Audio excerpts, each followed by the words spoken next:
The project on deck today is the changing of the heater tees in our 2007 LX470. This is also going to be the same procedure that you would do for a 97 through 2000 or 98 through 2007 Land Cruiser. These 100 series Land Cruisers and LX470s are the heater tees are plastic, and they are notorious for cracking or leaking due to age. So the first thing we're going to have to do is take off this cover. We have 1, 2, 3, 4 10 millimeter bolts. The engine in these units is the 2UZ FE, which is a 4.7 liter V8 that produces 280 horsepower and 320 foot-pounds of torque if you have the 2005 through 2007, which offers variable valve timing. Somebody needs to clean this engine.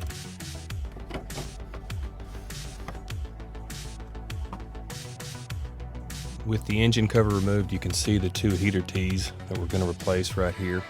In addition to that 10 millimeter wrench, we're going to want to use one of these flexible hose clamps that's going to help us. That little this contraption here is going to help us get to some of these clamps on the bottom there, and alleviates from having to flip those things around. It's just going to make for a quicker job. So you should be able to find the heater tees. The part number on those is Toyota 87248 60460. You should be able to get 2 of these for less than 30 bucks. Toyota or Lexus is going to charge you about anywhere from $200 and above for this little job, and with just about an hour's worth of time and those parts, we should be able to save ourselves quite a bit of money. Before I disconnect anything, I'm going to stick an old cardboard box under here to try to catch any spills, and throw a few napkins back here, paper towels, for the same reason. So it seems to me that the best way to operate these pliers here would be using your trigger finger on this side of the wrench, and that allows you to unlock it whenever you need to.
Can't seem to get to that one right there, so I'm thinking I may start working on this one, get it undone, and that'll help me get access to that one right there.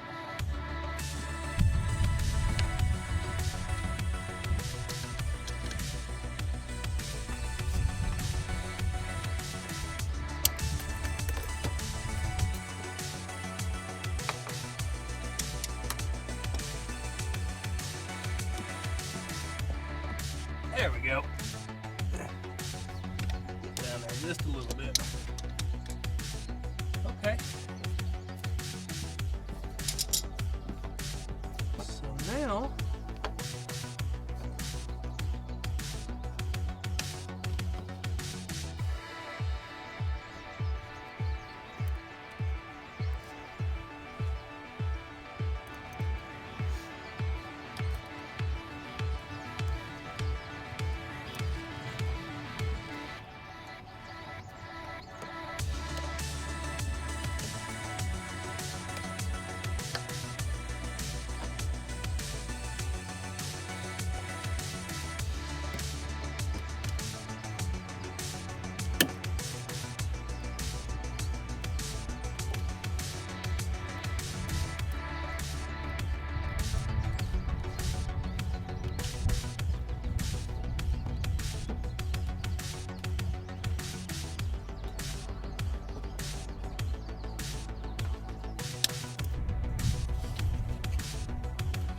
A little shot of soapy water to kind of lube some of that stuff up.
We can look up there. Doesn't feel too bad at all. Doesn't feel very brittle. So maybe this is just preventative maintenance that'll make us feel better going down the road. Alright, we'll throw the new one in there.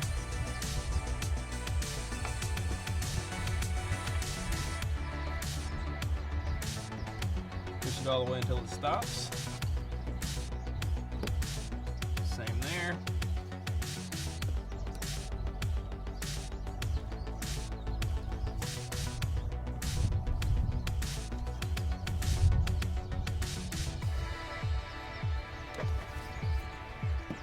And there. Let's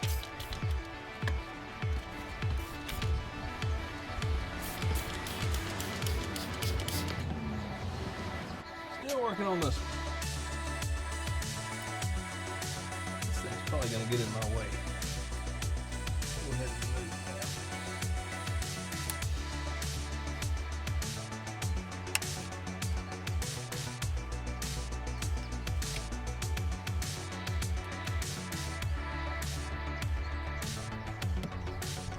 All right.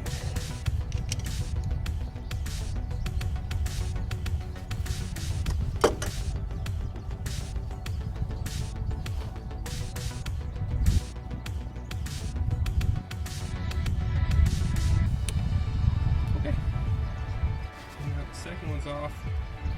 It too does not appear to have any sort of structural defect in it, so makes us feel good about that, but it'll feel even better once we get some new ones on there. And I meant to mention, if you have one of the late model LX470s with the Mark Levinson sound system, you may be interested in my other video that I just made last week on repairing these speakers. I was really happy with the results, and total outlay of cash was about 25 bucks, so can't beat that. So this particular LX has 183,000 miles on it. It was born in November of '06, which makes it about 14 and a half years old. And you know, the service records are pretty detailed on it, but I couldn't see where this had ever been done. But you know, the consensus on the I Hate Mud forum seems to be that you want to do this at every 90,000 miles. I guess it's possible that somebody could have done the maintenance and just not marked it down anywhere. Either way, I feel like these are the original heater tees, but I may be wrong about that. So anyway, the peace of mind is worth the time it took us, and the $20 or $30 of outlay. So you know, whoever said if it ain't broke, don't fix it was probably never stranded in the middle of nowhere. So anyway, let's get these clamps back slid in the right spot, and then we will crank it up and do a little test run.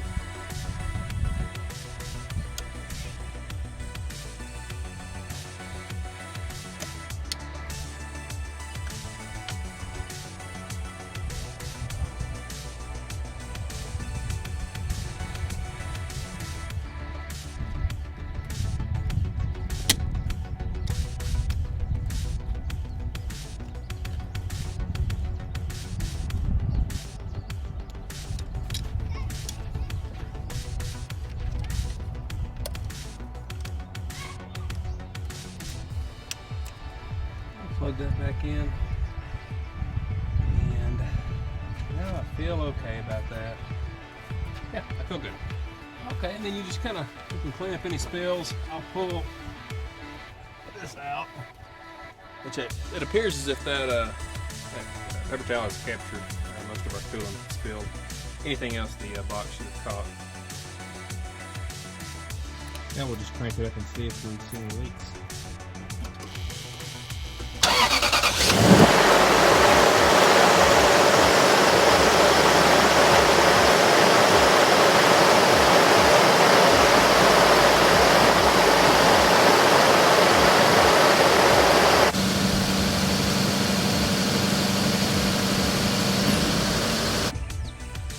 So I'd say we look pretty good. Didn't see any leaks. We'll just kind of keep our eyes on that. Check the box below, and there was just a minimal amount of coolant that had spilled there, so we're also good there. So if the video helped you, please give it a thumbs up. Consider subscribing. We've got a lot of great stuff on the channel.